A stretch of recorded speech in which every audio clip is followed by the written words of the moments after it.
스마트 기기의 보급이 일반화되면서 게임, 학습, 대인관계 소통에 이르기까지 남녀노소 모두 하루에 많은 시간을 사용하고 있는데요. 우려되는 것은 실생활에 깊숙이 침투해 있는 스마트 기기를 제대로 관리하고 잘 사용하는 법에 대해서는 체계적인 교육이나 홍보가 미약하다는 것이지요. 학교나 직장 등에서 이에 대한 보완 대책이 시급한 상황으로 보여집니다.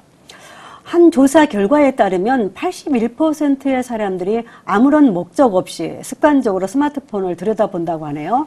10명 중 6명이 중독에 주의가 필요한 수준이라고 그럽니다. 이에 따른 부작용도 참 만만치 않을 것 같아요. 네, 크게 심리적, 신체적, 사회적 부작용으로 나눌 수 있습니다. 우선 일상생활의 대부분의 시간을 스마트 기기에 의존하게 되면서 기억, 집중력이 떨어지거나 과한 몰입으로 충동성이 증가하는 등 정신건강에 문제가 생기기도 하지요.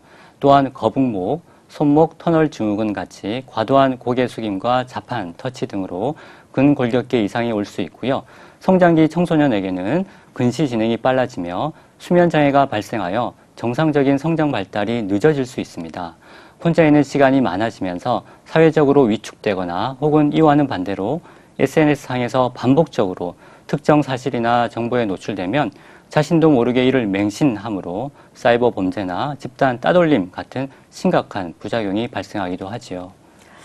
스마트폰 기기를 사용하신 분들이라면요, 평소에 너무 내가 의존하고 있지는 않은지 스스로 진단하는 것도 참 필요할 것 같습니다. 어떻게 진단할 수 있는지 이 시간 간단히 소개해 주시면 고맙겠습니다. 예, 알겠습니다.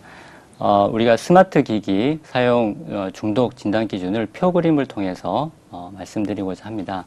표를 보시면 스마트 기기 중독 진단 척도 설문지라고 나와 있고요. 총 15개 항목으로 이루어져 있습니다. 시청자 여러분들도 한 문항 한 문항 보시면서 예와 아니오로 나누어 표시하실 수 있는데요. 여기에서 보시면은 15문항 중에서 5문항 정도에 해당되는 약간 검게 음영이 처리되어 있는 문항들은 스마트 기기를 사용하다가 중단했을 때 느끼는 갈망감이나 또 그로 인한 불안, 그리고 수면장애 등 신체적 증상에 대해서 나와 있고요. 그 외에 하얗게 되어 있는 질문 항목들은 스마트 기기를 사용함으로 인해서 일상생활이나 사회생활에 영향을 받게 되는 그런 부작용들이 나타나 있습니다. 네, 그렇다면 지금 시청자들이 보시면서 자신이 어떤 상태인지 아마 지금 예스, 아니요 체크를 하고 있을 것 같아요. 네. 그런데 몇 개 정도가 나오면 위험한 상태라고 봐야 됩니까? 네.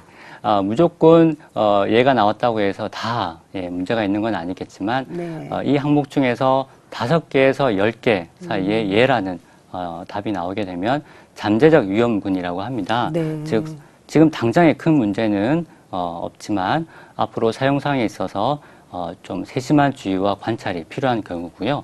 만약에 네. 10가지 이상의 예로 표시를 하시게 된 경우에는 좀 더 전문가의 상담이나 또 진료가 필요할 정도로 중독을 의심해 볼 필요가 있습니다. 네. 시청자 여러분 좀 체크해 보셨는지요? 10개 이상은 상당히 조금 주의가 필요하고 이제 전문의 상담이 필요하다니까요. 잘 생각해 보셔서 스마트폰 사용하시면 좋을 것 같아요. 상황이 이렇다 보니까 요즘에 각종 스마트 기기들을 일정 기간 멀리 하겠다는 디지털 디톡스라는 말이 생겨날 정도라는데요. 편리하게 이용하면서 중독되지 않으려면 어떤 점을 주의해야 될까요? 네, 중요한 점인데요. 제가 꼭 말씀드리고 싶은 것이 있습니다. 스마트 기기 사용의 중독은 나이가 어릴수록 더 빠르게 진행됩니다. 그래서 어린아이들이 스마트폰을 잘 가지고 노는 모습을 보고 아유 발달이 빠르다 오해하여 방치하는 경우도 적지 않은데요. 하지만 이런 경우 IT 신동이 아니라 반대로 미디어 중독자가 될 수 있기 때문에 어릴 때부터 일정한 규칙을 정해주시고 아이가 스스로 조절하는 법을 잘 배우도록 해야 합니다.